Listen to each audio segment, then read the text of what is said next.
amount of redundancy in it.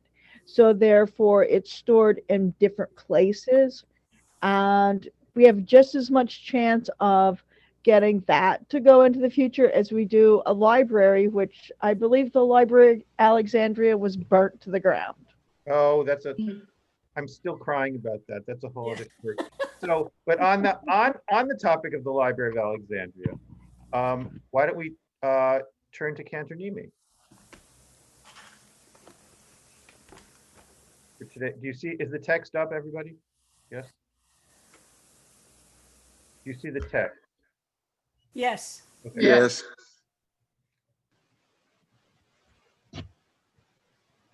I saw Cantor Nemi come in.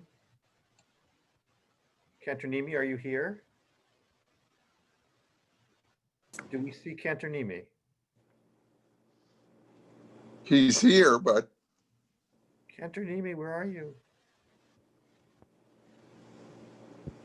He's lost in the cloud somewhere. He's lost in the cloud. Definitely on.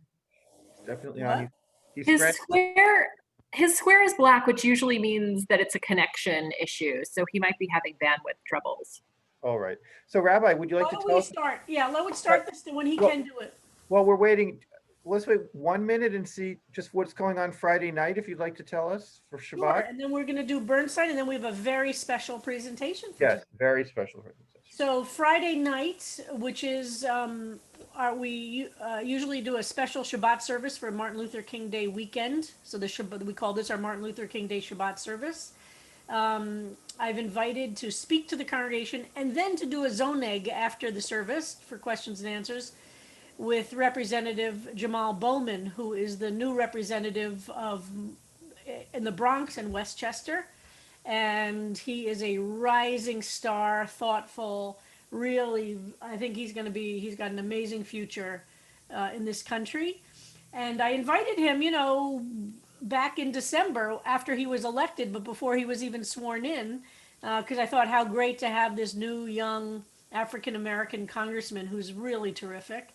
And then, of course, the events of the last 2 weeks have certainly put a whole new, to be able to have a congressperson speak to us tomorrow night, I think will be very, very special. So he is going to speak during services. And then after services, like we did last week, we'll have another zoneg where we'll give out the Zoom room, where we'll do conversation. So we won't do questions, obviously, during the service. And we're hoping he'll actually be able to be live. That's for the talk also. But of course, given things in Washington, everything's a little fluid. So if he can't be live, he probably will just pre-record a talk, and then we won't be able to do the Zoom thing. But we're hopeful. We're still hopeful. He still is committed to coming live on into our service. All right. I'm here. Cantor Nemi. Hey! My whole computer froze. Oh, no. It happens. This is the world we're in. Okay, hold on. Let's see. This should be Taking a deep breath. yes. Do we see Mia Gore or still Bernstein? We see Mia Gore. Okay, then we're ready to go. So connecting ourselves again to the to Shir Yaakov's Psalm project. Turn on original sound. Mia Gore be'olecha nishkon behar kodeshecha holech tamim ufoel tzedek v'dover emet bilvavo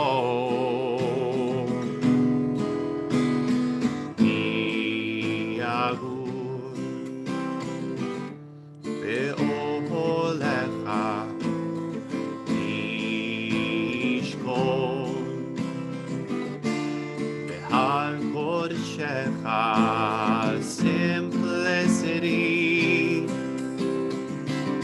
integrity, compassionate, honesty. Holech tamim, ודובר אמת בלבבו. מי יגור באוהלך, מי ישכון בהר קודשך. Simplicity, integrity, compassionate, honesty. Holech tamim, ufoel tzedek v'dover emet bilvavo.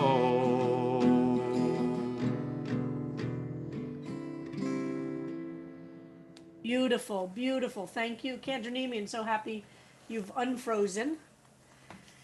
So today we have a very special treat. We're going to start by doing our last of these, looking at translations or really interpretations of Psalm 15.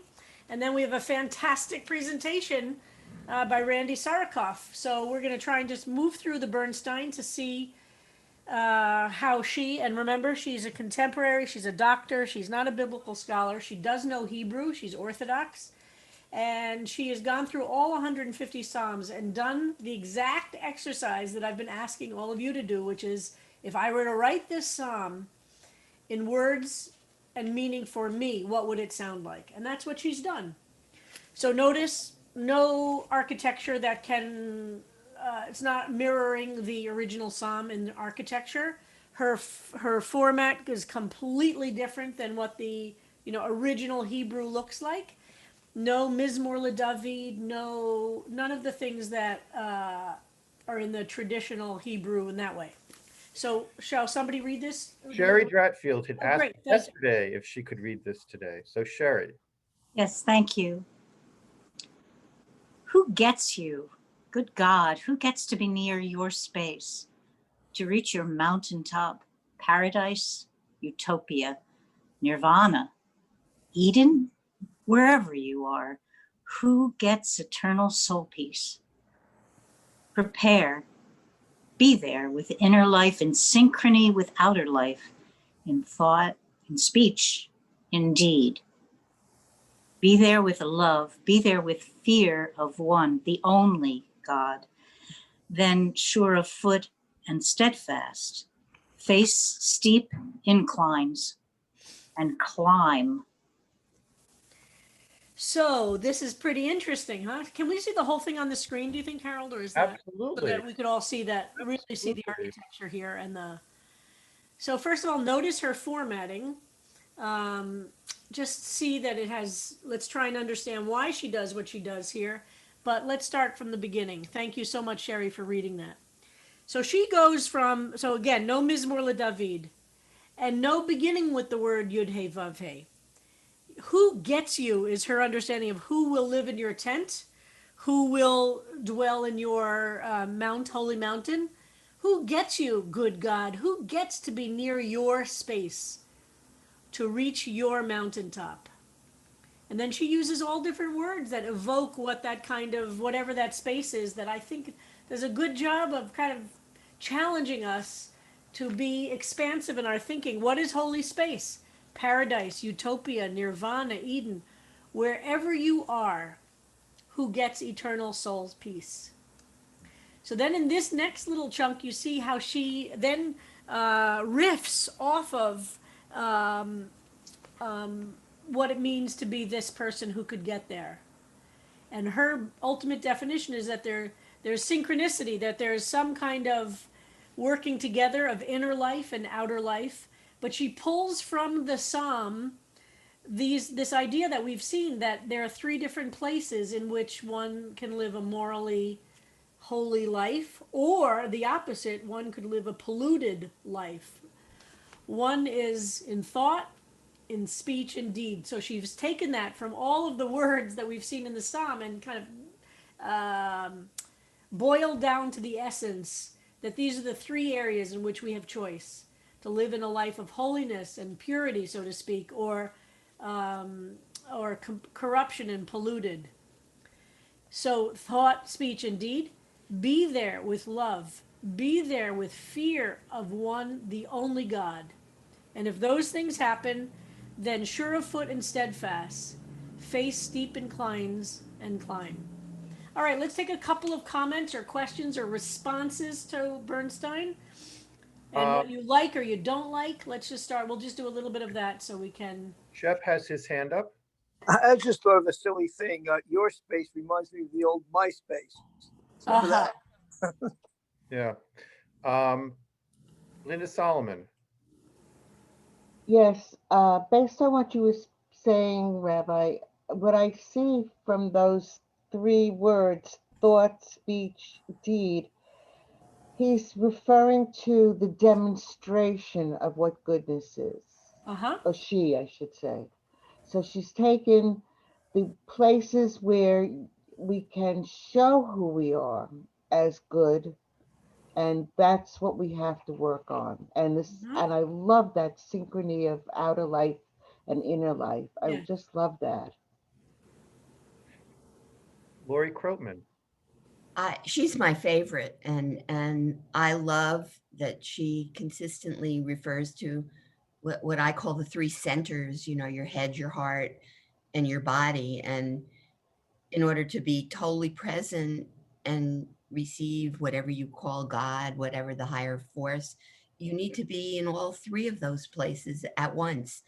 And I love that concept. As I write over and over in my Psalms, it's the only way for me. Yeah. And you see, if you now go back to the original Psalm 15, you can see where she gets it from, but it's her that's exactly doing what you're talking about, Lori. Thank you. Barbara Grindell. Yeah, I also like Bernstein. I like to try and imitate her with as few words as possible. But with me, the inner life and outer life just brought up Debbie Friedman's World of Your Dreams. The first time I heard those lyrics, imagine creating a life and then getting to live it.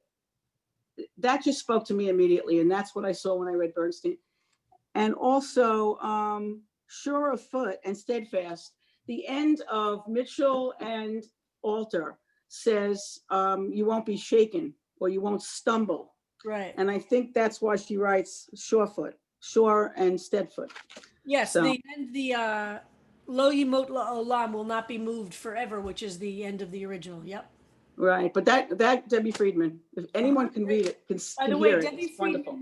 Debbie Friedman's Hebrew yard site is the end of September. So Yes. September, the end of January, and it'll be her 10th yard site. So we're going to be doing a special service with a lot of Debbie Friedman music that last Friday night in January.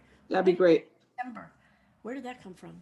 Ellen Okay, Poster. thank you. All right, let's take one more comment. Ellen, you're our final comment. Okay. At our synagogue in Philly, Road of Shalom, there's a stained glass window and it's got this quiver with 2 arrows in it. And I started trying to understand this symbolism of the arrow in Judaism. And I read this interesting thing that in Jewish mysticism, the idea is that the further you draw the arrow to yourself and then let it go, the further the arrow can fly. So it just struck me as a synchrony with our outer life and inner life that the more you can understand yourself, work on yourself, and then let it fly out to social justice, the better it'll be. Beautiful. Beautiful. Okay, with that, we've completed our study together of Psalm 15. And I know we just did Bernstein quickly, but I just wanted everybody to be exposed to her work. And you all have copies of it to look at it more in your time. Because I want to make time for a very special presentation we have. And Harold, did you want to say something first? Or I did. I know, Rabbi, that you have at various times mentioned various different categories of Psalms, like a wisdom Psalm. And but I think all of us have tried to capture that, but it goes by quickly. And so a week or so ago, Randy said to me, what exactly are these categories? I said, Randy, maybe it would be interesting if you went and figured out you went and got them and then made a little presentation back to us. And she went so much farther than that. I saw her first version of the long version of her presentation last week. We worked on it to get it down to something that would fit in the class. And then she and I were in Chevruta last night for about an hour discussing this. She's found the most remarkable things, gone so much deeper than I had thought she might, and taught me a huge amount last night, which is why I am so excited to have her. You have screen sharing now, Randy. And it's a remarkable presentation. It goes very deep. We will be sending out actually the longer version with even more references after class. And I would just ask one thing. Let's give 100% of our attention to Randy as she is giving this presentation and stay out of chat, because I think there's always a tendency to have little corrections or additions or what we know. Let's hear what Randy has to teach us, and then we will have time for questions and elucidation. I'm sure the rabbi will be able to answer some of the questions that Randy herself raises. So Randy, take it away. Randy, would you begin by just telling everybody what work you do in the world? So it's also a way for everybody to get to know you a little bit more. So just so people know who you are and what work you do when you're not studying the Psalms. Great. Okay, thank you, everyone. Good morning. I'm Dr. Randy Sarakoff. I spent most of my career as a BCBAD, a board certified behaviorist at the doctoral level, working with the autism community, trying to increase life skills in people with autism. And then as I got older, about 2.5 years ago, I moved to Kean University, where I am now the executive director of the School of Special Education and Literacy. Over the last 2 years, I've created a master's program for people who want to go into this and become board certified. I teach thesis classes right now in not Judaism, Jewish studies, but in applied behavior analysis and procedures to help people with autism. Just so people know, applied behavior analysis, sometimes referred to ABA, is a science, and we use procedures based on that science. And typically there's one way we find something. We test and we retest, and there's one way to know the truth. And if we find that it doesn't hold true anymore, we change our definitions. Well, that's not what I found here in the world of Judaica studies. So I'm going to share my screen.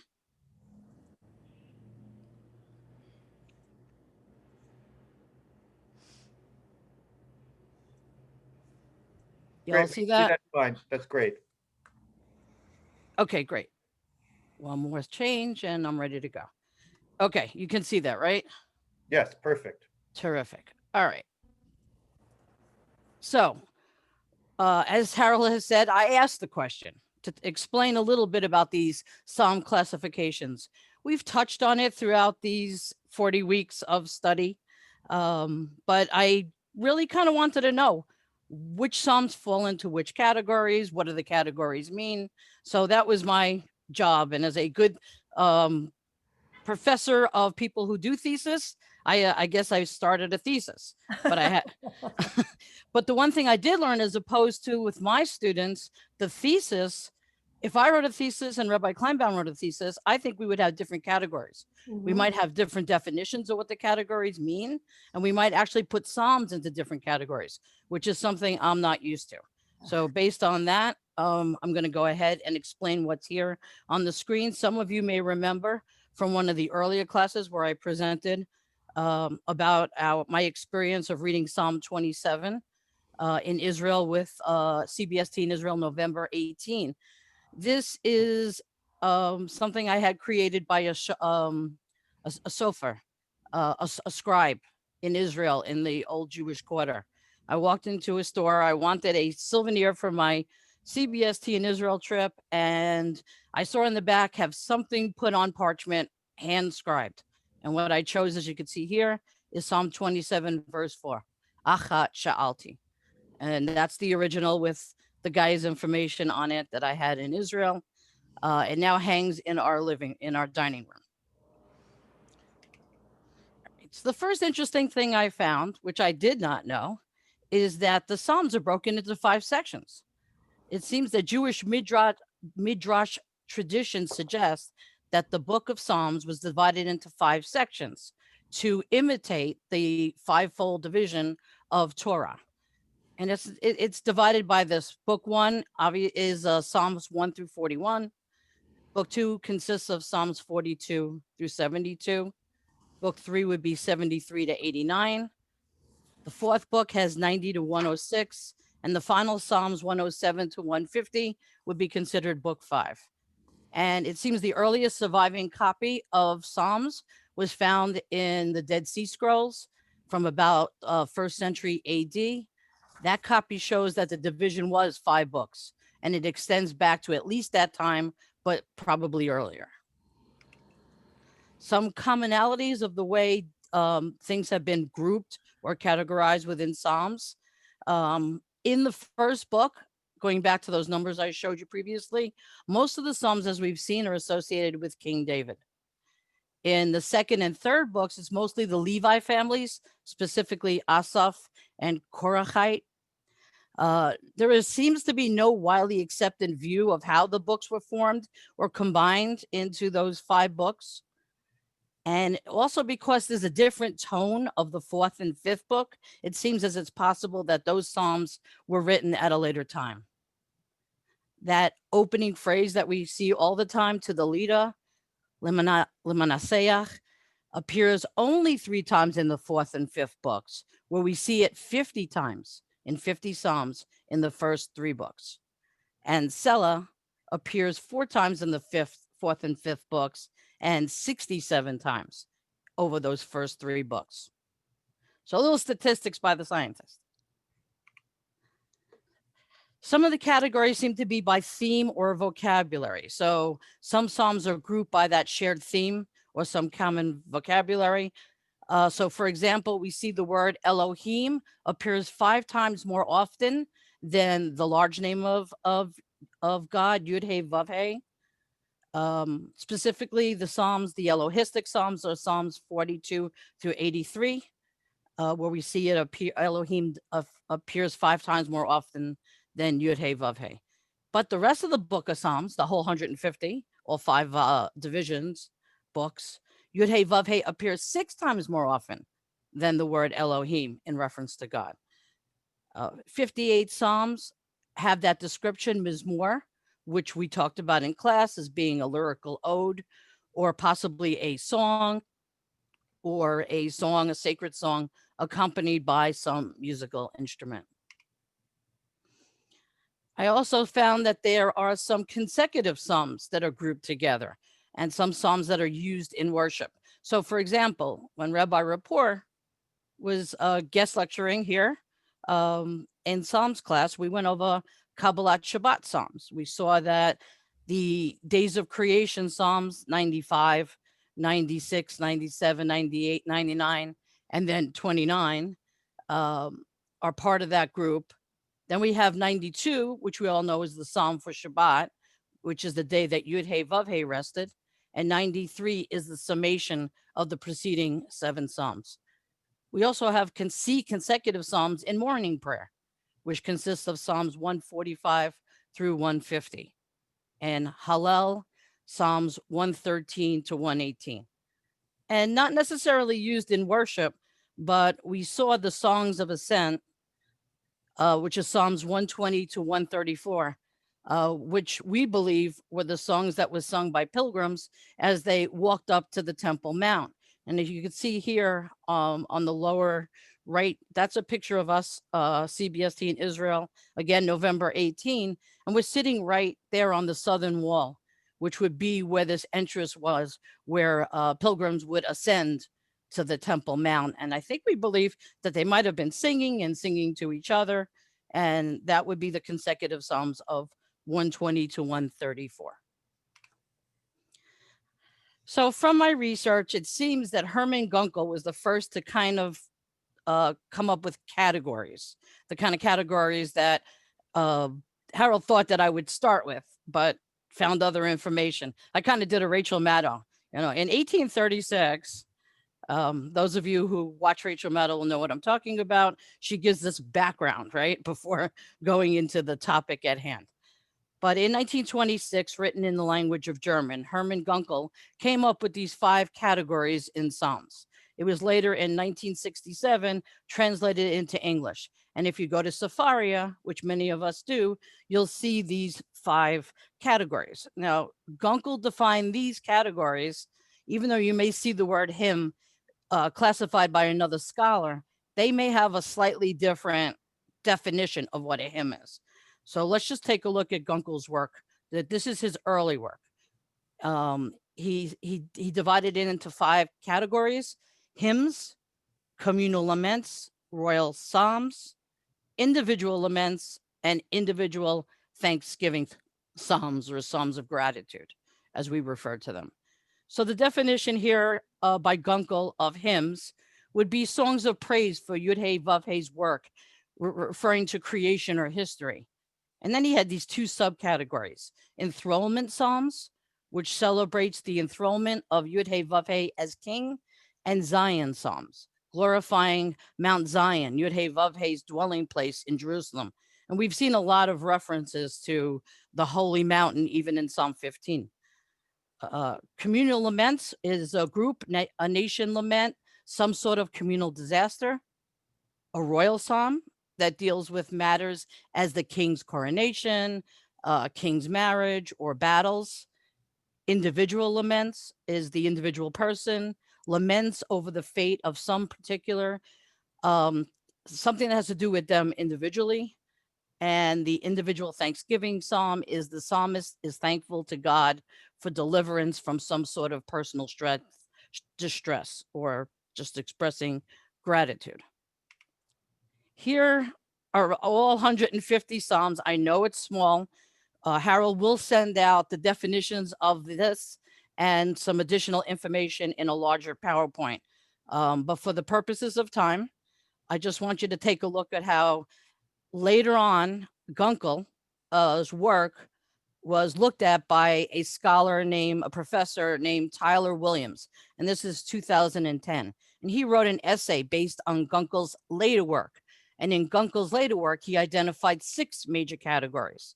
As you can see here, he added smaller genres and mixed types and broke those down into things like pilgrimage, psalms, legends, liturgies. You'll take a look at that. But I wanted to show is the psalms that we studied in class, where they fell according to Gunkel's most recent, his last categorization, based on those 6 categories. So we studied Psalms 1 through 15, and we studied my Psalm 27, during Elul, the month of Elul, because Psalm 27 is the Psalm for the month of Elul. So Psalm 1 falls in the category of wisdom. Psalm 2 fell in the category of royal psalm. Psalms 3, 5, 6, 7, 13, and the second half, the latter half of Psalm 27, verses 7 through 14, would be individual lament. Psalm 4, 11, and the first part of Psalm 27 is a subcategory of individual lament, which was called Psalms of Trust. This is where Gunkel later broke it, even within categories, into subcategories that were different from the original 5 that you'll find on Safaria. Psalm 5, again, individual lament with the subcategory of psalms that protest innocence. Psalm 8 is a hymn. Psalms 9, 10, and 12 fall into that mixed psalm category. Psalm 14 falls into psalm liturgies, and so does Psalm 15, but I will credit Rabbi Sharon Kleinbaum for saying that Psalm 15 is a wisdom psalm. So there you see 2 people that do not necessarily agree on the categorization of psalms. So what I found out through my research is many scholars differ in their classification of the psalms. Some prefer to see praise and laments as the 2 major types of psalms instead of 5 categories. Others expand that list to hymns, laments, thanksgiving psalms, psalms of trust and confidence, royal psalms, wisdom psalms, liturgical psalms, and historical psalms. And I'll show you one more classification before I end here. Susan Gillingham, Rabbi, had showed a book to me that day, but I wasn't able to purchase it quickly enough to be able to read it. And my internet research found that this is how she classified in 1995 the Psalms. hymns, including general hymns, Zion hymns, and kingship hymns, laments, including individual and communal, miscellaneous, and she included royal, individual and communal thanksgiving, individual and communal confidence, liturgies, prophetic exhortations, and didactics. Okay. And here are the references that I used that you guys can have access to. And I know Harold will send not only this PowerPoint, but the larger one that has even more information on the categories. I even looked at a Christian version where they talk about Jesus, where we wouldn't necessarily do that within the Jewish religion. So thank you. Wow. Wow, Randy, that was fantastic. And let's see if there are people who have questions. I mean, I think one of the takeaways from all of this, which you've so beautifully shown with very, very hard work and thoroughness, is that there is no one classification system for the Psalms.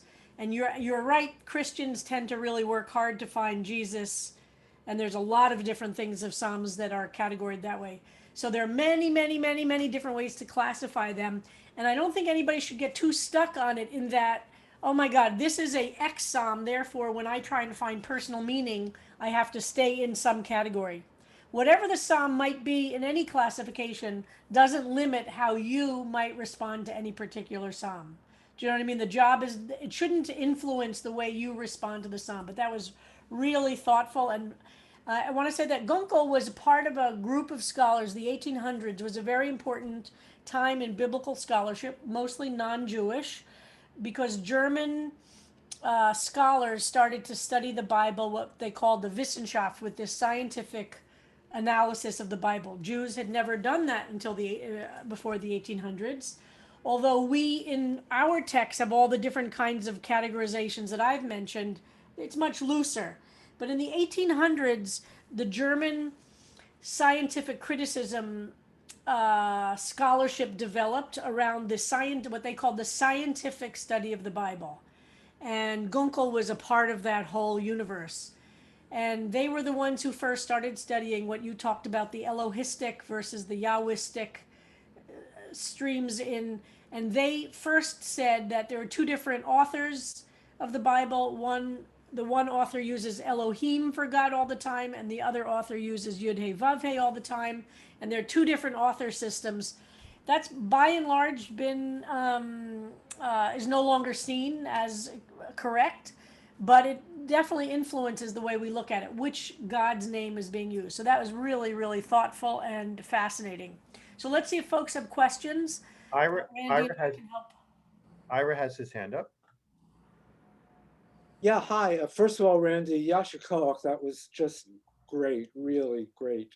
I'm just curious, did you focus on Gunkel so much because his classifications made the most sense to you, or just because there was more material available about his research, his work? I focused on Gunkel. Rabbi, is that not how you pronounce his name? Yeah, I'm not a German speaker, so I have no idea, but that's Okay. how I pronounce it. Gunkel, Okay. Gunkel, I don't know. Gunkel. He was the first, from what I can see, that tried to put it into these categories. And being Jewish, a lot of the other categories that I found tended to come more out of the Christian world than the Jewish world.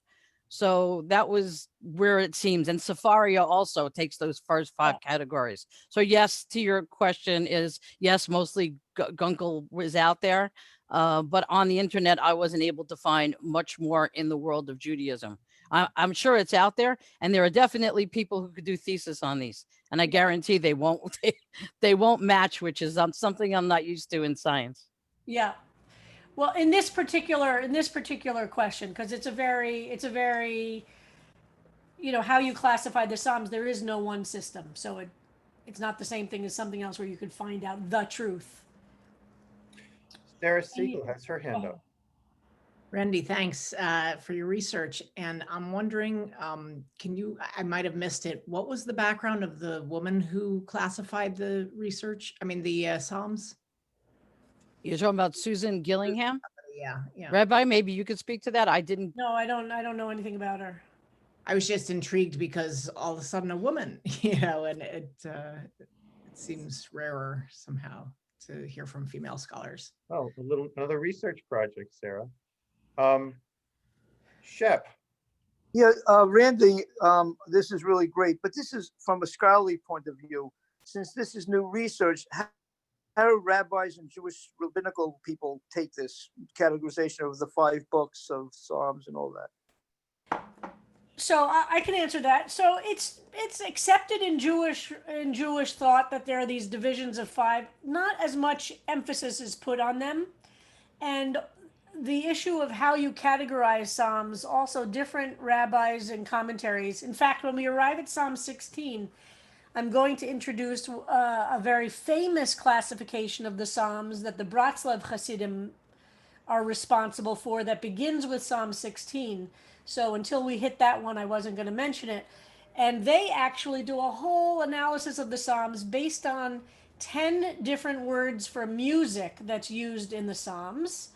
And a completely different system. It's a completely different, and how those 10 different words for music or song affect things. So there are lots of different systems out there, and the rabbis, but the Jewish ones tend to stay the kind of categories that I've mentioned: Psalms of lament, Psalms of praise, Psalms of historical Psalms that would include kind of these royal Psalms, Psalms of history and royal, Psalms of communal versus personal. But the rabbis were much more concerned with how people made use of these Psalms, and that all Psalms in the Jewish tradition are considered on some level liturgical, right? Because we pray with them, even if they're not in a prayer service. So I think there's a little less focus on the strict classifications and more, how do we understand them? How does it bring us deeper meaning? Thank you. This is just fabulous, Randy. Fabulous. Yeah, isn't it fantastic getting to know and think about these things more and more deeply? And of Love course, it. always raises more questions and more confusing things. So I'm really thrilled, Randy, really, really thrilled with what you've done here. And look at what short time you've uncovered a whole universe that a year ago you didn't really know existed. Isn't that exciting that you kind of just... Yes, thank you. It gave me the week off I had for Christmas that I was supposed to not be preparing for presentations. I did this, but it was very enjoyable. And I have to give credit to my wife, Mickey Dickinson, because she found that essay from 2010 for me when I thought I was done. And similarly with when I did my dissertation. So thank you, Mickey Dickinson. Great. Judy Hollander. Yeah. I am curious. There's a whole bunch of, I don't know where they are, but I know that last year with Fran and I, we were reading the Psalms. There's a series of ones that seem to just be repeating what's in the Bible.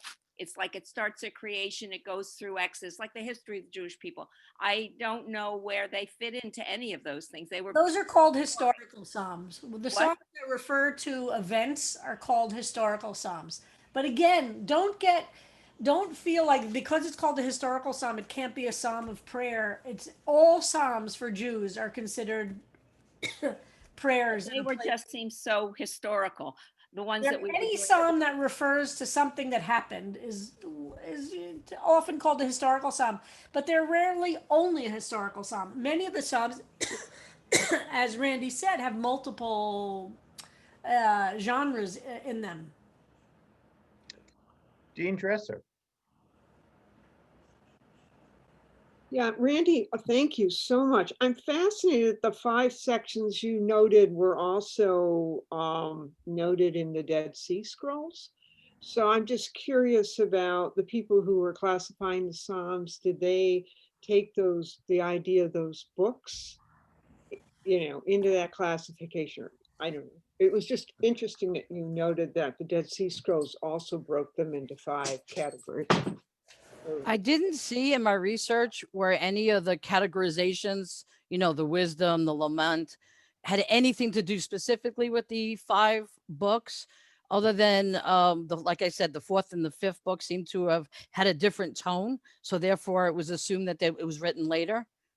But other than that, and that first slide where we talked about the Elohim and the Yud Hey Vav Hey being used more often. Psalms, I didn't see anything overlapping. Rabbi, Simon is leaning forward, so I'm going to think it's Simon. Yes, it is. I think someone mentioned that the Dead Sea Scrolls had the Psalms in them and already in the 5 books. Is there any scholarship that talks about the order of the Psalms? Clearly, by the 1st century of the Common Era, it was fixed. But anything else about the order of the being written? There's a lot of play of it with it. Nobody really knows.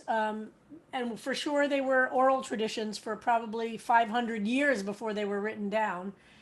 So nobody really knows. There's play with it in different rabbis, and there are actually I think it was last year, even in that Temple Emmanuel's program, somebody was giving a lecture on kind of the meaning of the the order of the Psalms, something like that. And I said to myself, I'd love to go to that. Of course, I never did, but a lot of people play with it.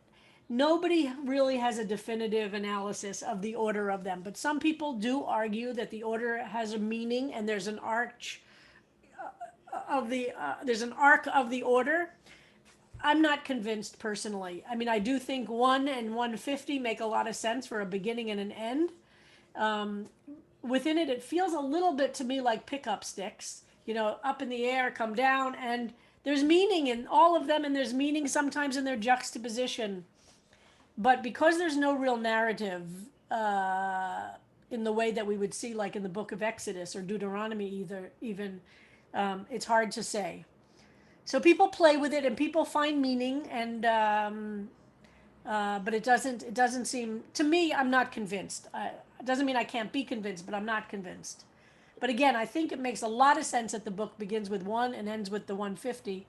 Although some traditions do have a 151st Psalm. But Jews, we end the book with 150. I went to that talk, and Oh, it you was did? like, it was an Orthodox woman, and it was like one of Rabbi Moskowitz's talks. It was absolutely fascinating. As she was saying it, I'm nodding and saying, And then at the end, if you had held a gun to my head, I could not have repeated what she said. But it was a very interesting presentation. For those of you who have altar on page, it's Roman numeral 18. It's section 2 of the introduction, Assembling the Book. Has a discussion, and everybody's going for their altar, has something to read on your own, Assembling the Book, about these 5 books. And then Rabbi, in the Metsuda, and this goes back to something that Shari and Debbie posted, in the Metsuda, like just before Psalm 1, the page facing Psalm 1, it says, following is a list of Psalms which are reciting on special occasions, and it groups them with, I think, an Orthodox understanding of reciting Psalms for a particular purpose, to find a mate on the day of a wedding, for healthy childbirth, for livelihood, to recover from illness. Is this do you see this in your? Yes, I do. And if you open Bernstein to page 19, Roman numeral 19, you'll see she also does a categorization of what the Psalms are used for. So just be aware, everybody has systems for understanding. In some cases, there's a lot of agreement, like Psalm 23. People have a lot of agreement when it's said, but you can see there's a lot. So there's some that are like, even that Psalm 15 is used a lot in funerals. This is not written anywhere as this is it. There are customs that have developed, especially in different Jewish practices. But do you see that on page 19? Does anybody have Bernstein's book, Roman numeral 19? So she lists, what are the Psalms of awe? What are Psalms when you beseech God for mercy? Faith and trust in God, kind of Hallel. So she has her own categories of Psalms that you might want to pick up if you're feeling love or joy, or you want. So I would say anybody who spends time with Psalms is drawn to this need to categorize them, and I think we could learn from everybody who does it. There is no consensus of what it is. Although and we'll see when I talk about the Bratslav Hasidim, the Bratslav Hasidim have chosen 10 Psalms, starting with Psalm 16, but not consecutively following 16, that are their Psalms that they recite every single day. Those 10 Psalms have power of healing and of miraculous cure of many different things. And so that's for the Bratslav Hasidim. These 10 Psalms have almost, I would say, magical power. Wow. So everybody does it because we're drawn to wanting categories, which I just want people to stay open to the idea that every category will have meaning for us religiously, and not to be stuck in finding one way to understand any given psalm. And in different times of our lives, they'll mean something different. But everybody who does that does these lists. This is, here's Bernstein for those who don't have that page.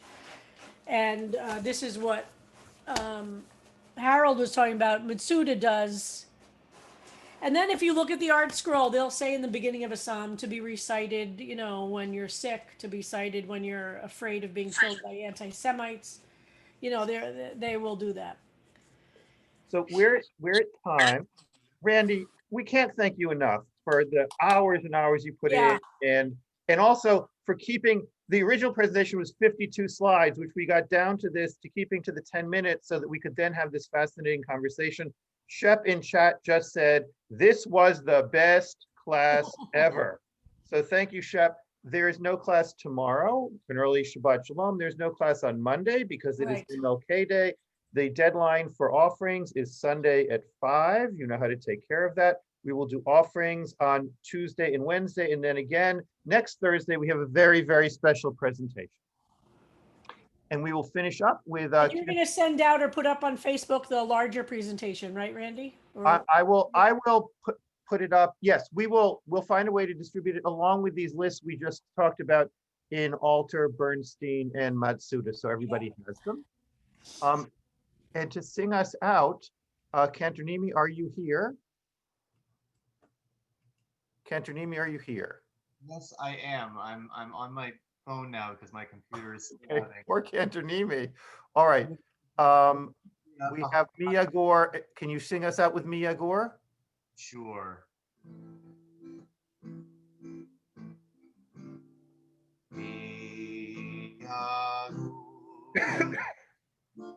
Behar Kodesh Be'olecha Mishpot Behar Kodeshecha simplicity,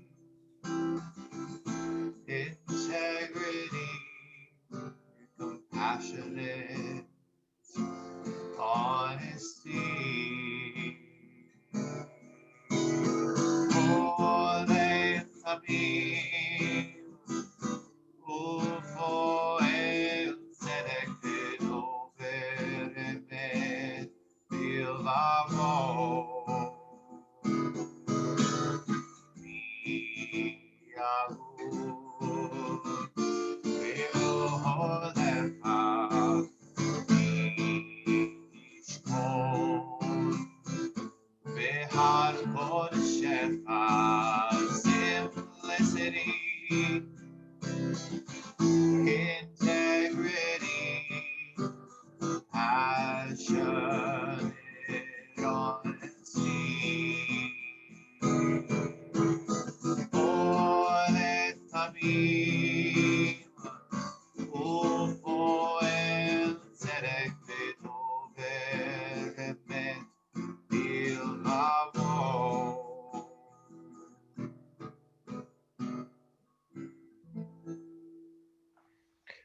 Thank you so much, everybody. See you at services tomorrow night and then back here on Tuesday morning. Early Shabbat Shalom to everybody. We'll keep the room open for about 5 minutes and hope to see everybody at services tomorrow night and then for the Zonig afterwards. And thank you again, Randy.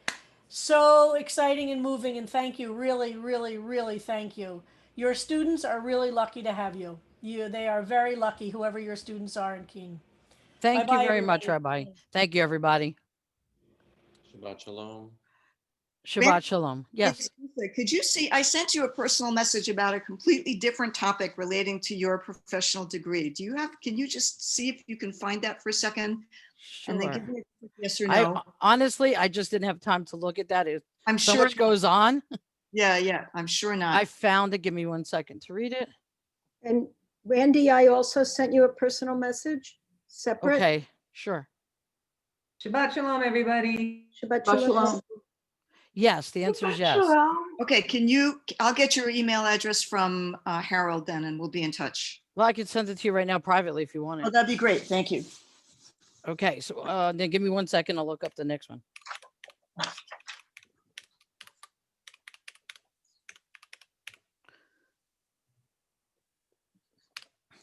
Okay, somebody else. I'm sorry. Me. It's okay, Betsy. Betsy, how Yes. are you, Betsy? I'm good. How are you? This was wonderful. Thank you. I appreciate it. It's just so you know, I don't have the prerequisites for this class.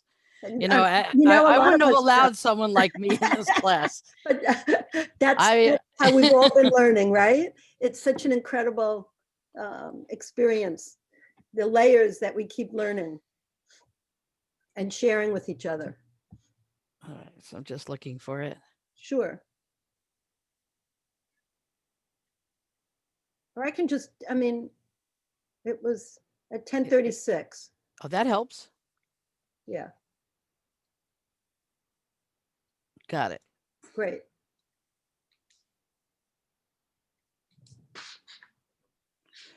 Yeah, sure. Do you want me to reach out to you? Sure, if you want, whatever easier. Okay. I saved the chat, so I have that information. I will reach out to you. When you have a chance, that'll be great. It's my pleasure. Sure. Yeah, thanks. Okay, have a good weekend. Shabbat shalom. And Shabbat thanks shalom. again, this was wonderful. My pleasure. There's my wife who does my behind the scenes extra research, things I haven't found. I've got to give her credit. As I was working on my 4th pre-dissertation proposal, because Mickey tends to find research that I couldn't find, I finally ended up with the seminal article in 2004. So at least I'll always be in the publication because seminal articles are never replaced. That's what makes them seminal. Ruthie, it's good to see you. Randy? Yes. Linda. Linda. Hi, how are you? I was just looking through Orton Gillingham. The name Gillingham struck me right away because I worked in the same field as you.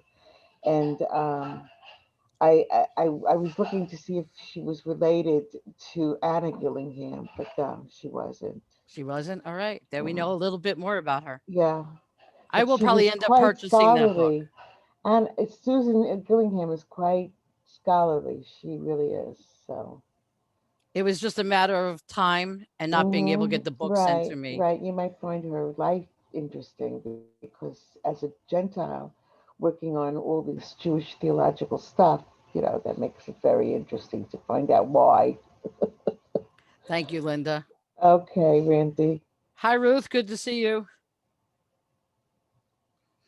Okay. Anybody else have anything else? Otherwise, I'm going back to Kane.